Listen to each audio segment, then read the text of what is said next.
Hey Brenda, welcome to the GAC RMHC Golf Classic. Just want to give you an opportunity here to view your swing at regular speed. We'll let that play on through. We'll put you back in your dress position and take a look at a few things for you. So while we got you back here in your dress position, let's first of all take a look at your setup. Spine's nice and straight and on a slight tilt. Legs come down into a nicely unlocked position. Arms hang down nice and naturally in front of you. Club works out to the ball, so you're achieving some pretty good posture there in association with good balance. Next thing we want to observe from this vantage point has to do with your alignment. We can see that your feet are aiming a little bit left there, and we carry that out towards the intended target. And theoretically, your club face is supposed to run parallel to your feet, and parallel lines on camera would have an appearance of converging. So we can see that you're set up pretty much towards the center of the fairway, so that's very good. Let's go ahead and do a little split screen comparison here between you and Chella Choi. We've got some color coded lines up on the screen just to use as a visual reference as it pertains to swing plane. We can see with Chella on the left side of the screen, as we take a look at the backswing, that we simply want to draw the golf club back by creating good shoulder rotation, bring the arms and hands back as well as the club. And we want to see the club traveling back directly along the red line, which means the club is coming back on proper swing plane, as we can see through here. In the early stages of the golf swing, we also want to incorporate some good wrist hinge into play.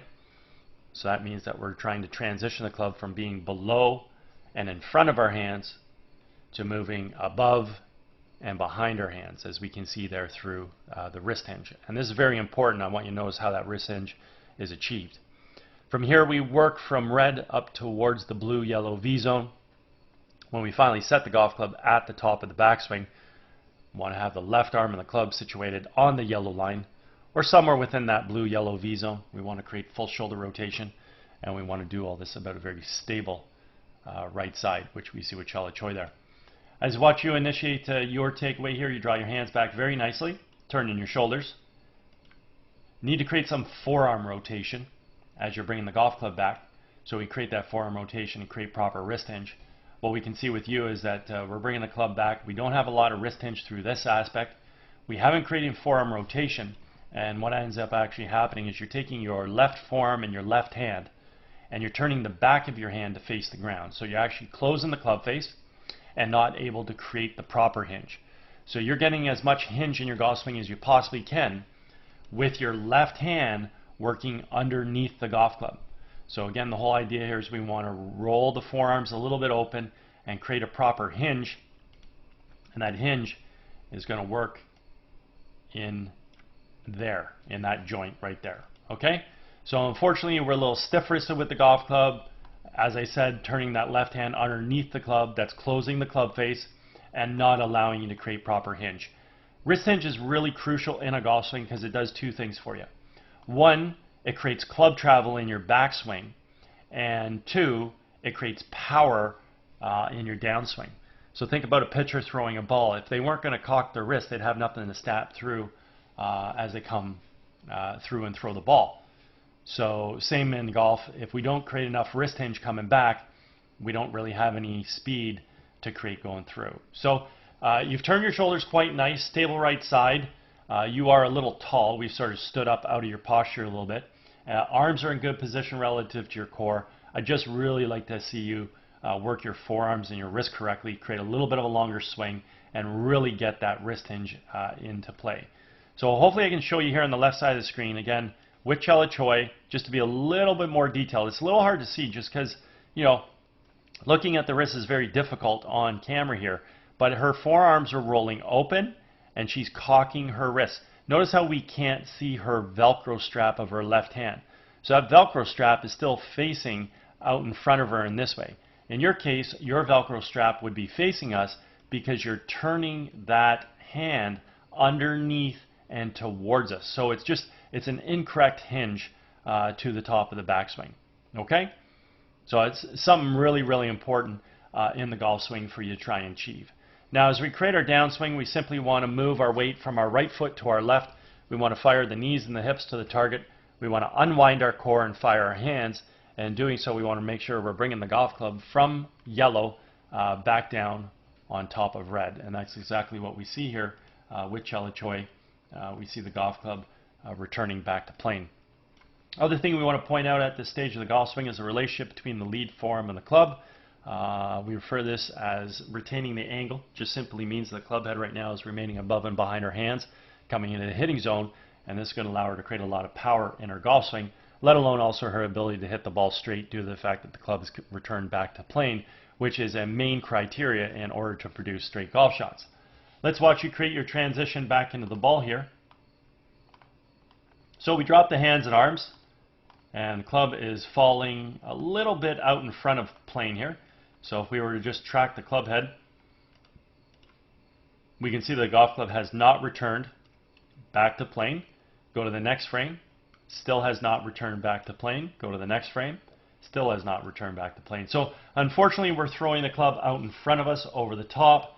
That's going to cause the club to attack the ball from what we refer to as a little bit outside to inside. And if we just go ahead and connect all those dots, we can get a pretty good visual as to exactly what that descending plane sort of looked like there. So it's coming in a little steep over the top and ultimately attacking the ball from out to in.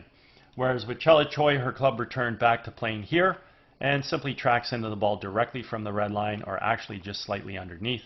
And this is what's going to allow her to hit a fairly straight golf shot in accordance to her alignment, lastly assuming that the club face squares up via having a good grip. So we can see vastly different downswing planes with having followed or tracked the club head coming into the golf ball.